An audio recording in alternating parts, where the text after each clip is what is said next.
ರಂಜನೆ ಅಲ್ಲ, ಮನರಂಜನೆ ಅಲ್ಲ, ಕಾರಂಜಿಯ ಬಣ್ಣದ ಕಾರಂಜಿಯ ಬಣ್ಣದ ನೀರಿನ ಕಾರಂಜಿಯ ಮನರಂಜನೆಯಲ್ಲ. ಎಷ್ಟು ಚಂದ ಅಲ್ಲ, ಸುಂದರ ಅಲ್ಲ.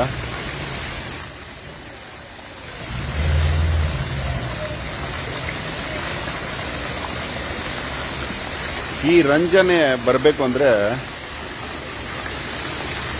ನೀರಿಗೆ ವಿದ್ಯುತ್ ಶಕ್ತಿಯನ್ನ ಸೇರಿಸಬೇಕು. ಅಂದ್ರೆ ಶಕ್ತಿ ಇಲ್ಲದಲ್ಲಿ ಮೇಲೆ ಹಾರಲು ಆಗುವುದಿಲ್ಲ.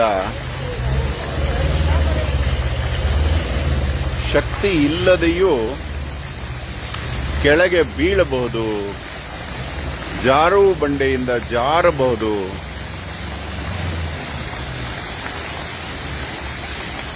ಹರಿದಾಡಲು ಶಕ್ತಿ ಬೇಡ,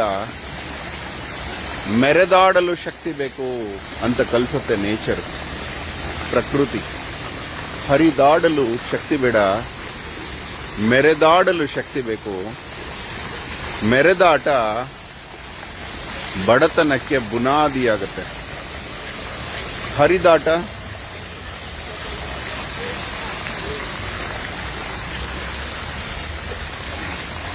ಹರಿದಾಟ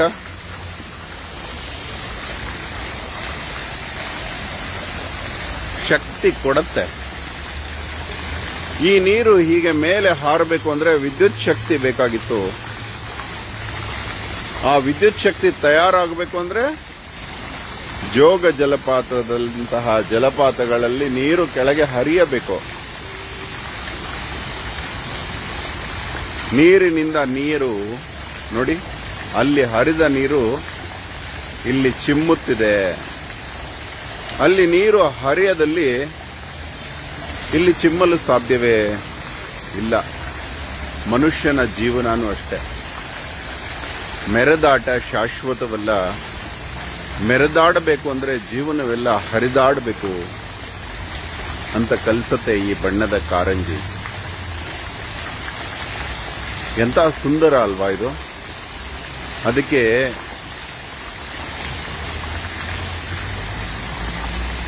ಬಿಸಿ ನೀರಿನ ಬುಗ್ಗೆಗಳು ಹಾರುತ್ತೆ,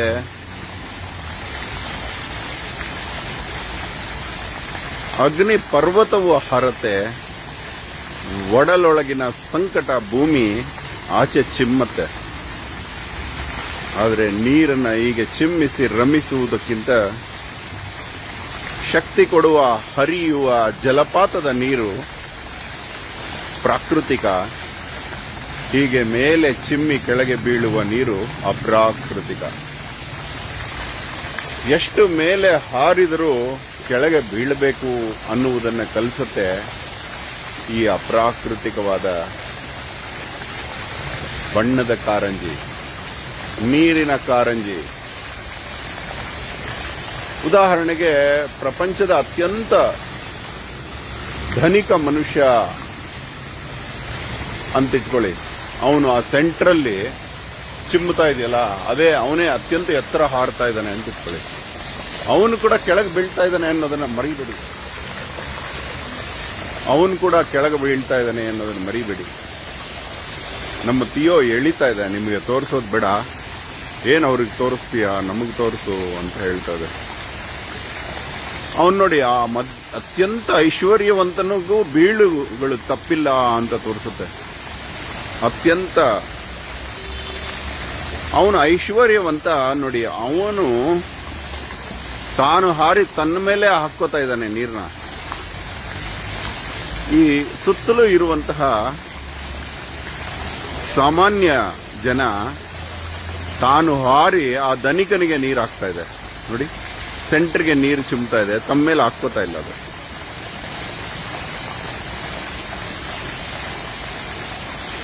ಅಂದ್ರೆ ಇವನ ಬೀಳು ಇವನನ್ನ ಹಾನಿ ಮಾಡ್ತಾ ಇಲ್ಲ, ಅವನ ಬೀಳು ಅವನನ್ನಲ್ಲದೆ ಎಲ್ಲರನ್ನೂ ಹಾನಿ ಮಾಡುತ್ತೆ. ಇದನ್ನ ನೋಡಿದಾಗ ನಾಯಿನ ಕರ್ಕೊಂಡು ವಾಕಿಂಗ್ ಬಂದಿದ್ದೆ, ನಿಮಗೆ ಇದರ ರಹಸ್ಯ ಹೇಳಬೇಕು ಅನ್ನಿಸ್ತು. ನೀರನ್ನ ಅನುಸರಿಸುವುದು ಜಗತ್ತಿನ ಅತ್ಯಂತ ದೊಡ್ಡ ಧ್ಯಾನನಂತೆ. ಅದಕ್ಕೆ ನರ್ಮದಾ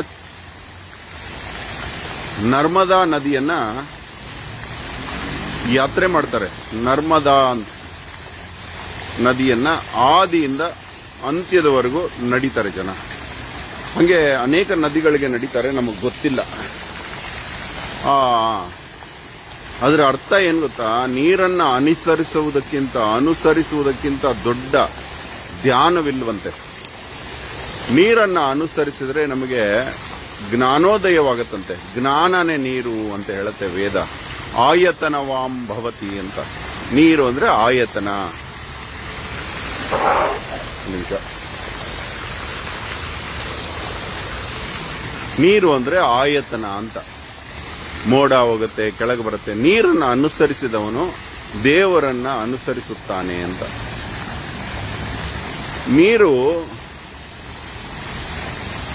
ನೀರನ್ನ ಸರಿಯಾಗಿ ಅಧ್ಯಯನ ಮಾಡಿದ್ರೆ ಅವನು ಋಷಿ ಆಗ್ತಾನಂತೆ. ನೀರನ್ನು ನೋಡಿದ ತಕ್ಷಣ ಖುಷಿ ಬರುತ್ತೆ ನೋಡಿ. ನೀರನ್ನು ಬಳಸಿದ್ರೆ ಕೃಷಿ ಆಗುತ್ತೆ ನೋಡಿ. ಆ ಕೃಷಿ ಮಾಡಲು ಖುಷಿ ಬಳಸಿ ಮಾಡುವ ವ್ಯಕ್ತಿನ ಕೃಷಿಕ ಅಂತಾರೆ. ಇದನ್ನ ತಿಳಿದವನೇ ಋಷಿ.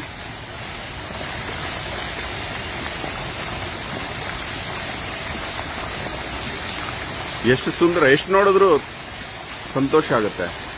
ಆದರೆ ಜ್ಞಾನದ ಕಣ್ಣಿಗೆ ಅದು ಹರಿಯುವ ನೀರೇ ಸಂತೋಷ ಕೊಡುತ್ತೆ ಅಲ್ವಾ?